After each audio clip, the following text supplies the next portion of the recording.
Hey everybody, welcome to episode 6 of 5 and 25. We are in Joshua 24 now, and Joshua 24 is a good reminder to us that God is a promise keeper. If you remember back to episode 3, God made these promises to Abraham, and Abraham was the first Jewish person, and he said, you're going to have a big family, I'm going to give you this land, and I'm going to bless all the nations through your family.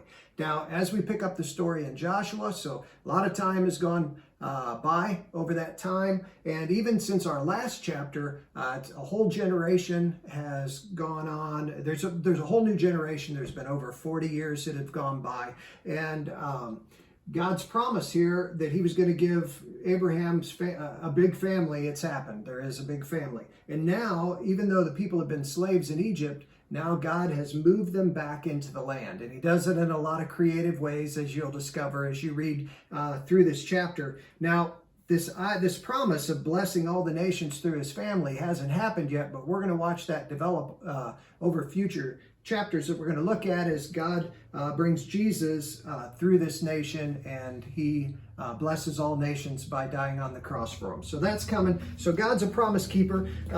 This in the Bible, if you're following along in the Bible, you will have seen that, hey, we just jumped a whole bunch of books. So Exodus was our last chapter. We go through Leviticus, Numbers, Deuteronomy, and those are more of the law and God giving his instructions to his people, like we talked about in the last episode. And now we get to Joshua. Now, the big idea here is that Joshua is going to call the people to a commitment to the Lord. One of my favorite verses in all the Bible, and it's been enshrined in stone in our house here. It says, and Joshua says this in Joshua 24, verse 15. As for, he's calling them out. Who are you going to serve? But he says, as for me and my house, we will serve the Lord. And he calls the people to a commitment that day. And the people make that commitment.